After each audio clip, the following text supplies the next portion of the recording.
I tried to imagine what it would be like, not being able to walk and then suddenly having the freedom of being able to run at the speed of a horse. I think the spinning point of view shot was meant to look like what Bran was seeing, and just to express his exhilaration and excitement. Bran rides is a little pony belonging to friends of mine called Rupert. He's actually a rescue pony.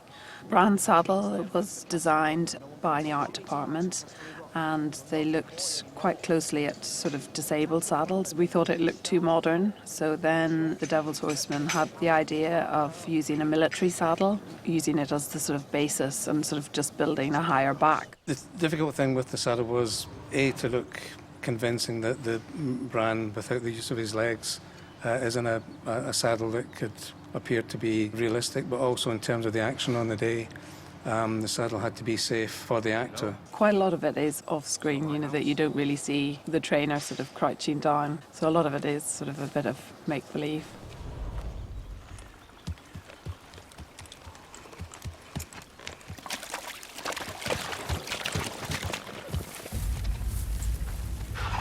We storyboarded, though, the wildling attack scene just so everybody knew, you know, how we wanted to look at everything and where we wanted them to be.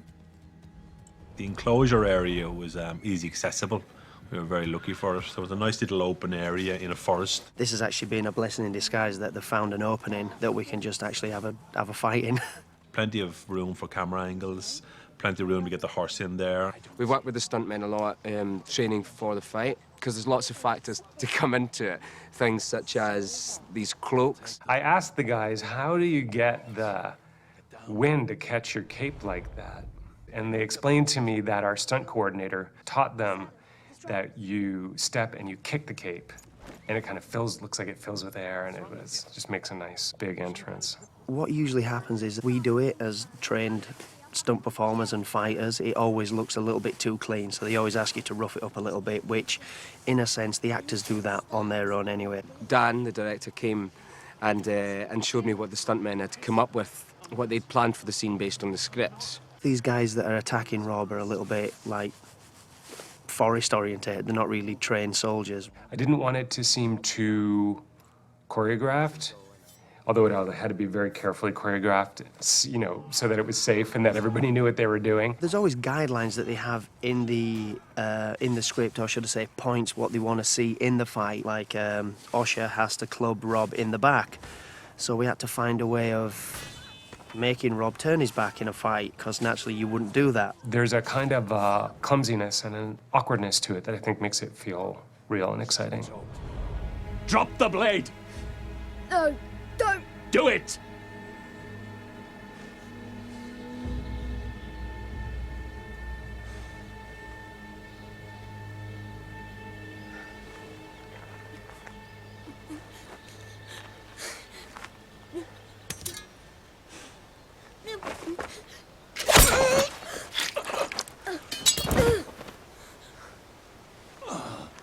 So for Tion from the House of Greyjoy, we've basically made these the bow and arrow for him, incorporating his sigil, which is the inverted squid.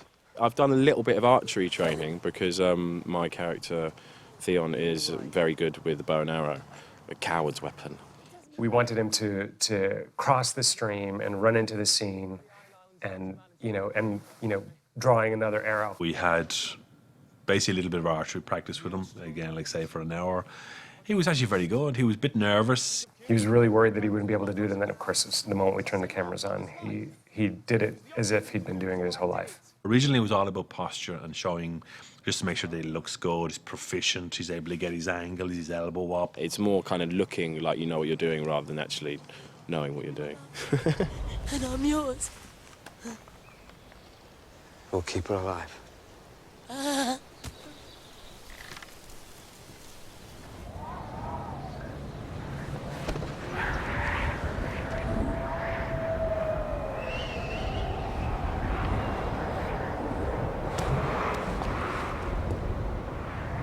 Gemma Jackson built the sky cell out in the parking lot of the paint hall. You walk out of the paint hall and you're walking to your trailer and you see the sky cell there just in the middle of the parking lot. It's grim and grimy and everything that a prison cell normally is, except it's also potentially lethal because it's open on one wall to a very sheer, like 2,000-foot drop-off, and the floor has a slope. It was important for us to see water running down the channel in the middle of the cell because it's hard to actually read slope on film, but to see the water running, it would give you a sense that this was actually a fairly steep slope. There's graffiti in the back of the wall saying "Time to Die" that was written in some former prisoner's own blood.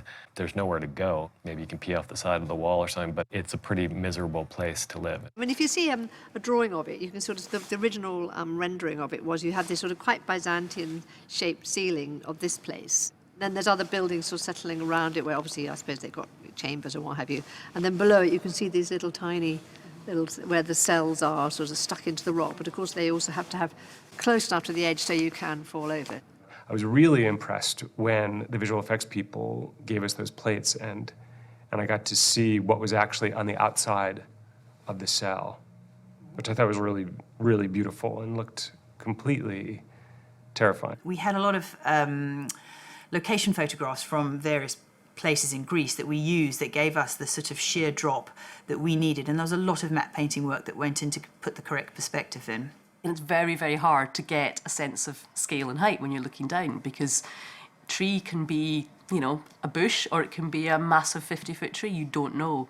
So it's trying to get all those cues, which is why, again, all the low-lying cloud really helped to make you realise you're above the clouds and you're high. It's just a kind of a constant process. You see it first, you know, in the most kind of primitive version, and then ultimately, ideally, it becomes photoreal, and you're not even aware that you're looking at an effect. It's just there's Tyrion in a sky cell in the middle of this castle, the Eyrie, which is thousands of feet up, and that looks like a horrible place to spend the night.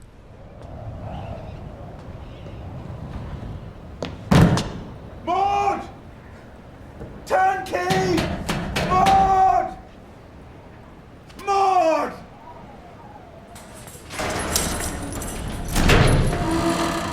Dwarf man making noise! How would you like to be rich? Dwarf man still making noise! My family is rich. We have gold, lots of gold. I'm prepared to give you lots of gold. Now go! Well, I don't have it here. Now go! Fuck off!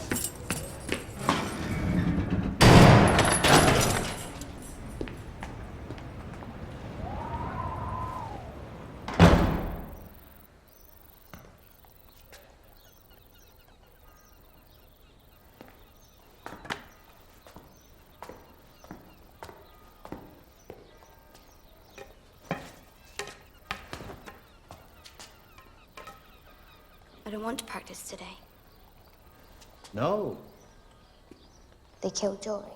The great thing about all of the sword training sequences with Arya and Sirio is that my job was pretty easy. I just had to focus on the acting. We worked on elegance and style and the wit of someone like Sirio, because when he fights, it's sharp and surprising and always has an answer to someone's question. I've never ever done sword fighting before, and Arya is left-handed, so that was pretty tricky. It was just completely different to anything else I've ever done before, and working with Miltos was great fun. It's just a laugh. One of my favourite things I've witnessed is turning up on the first day when we were rehearsing our very first lesson, and her kind of, as boldly as can be, just turns up and goes, "So, am I doing it left-handed?"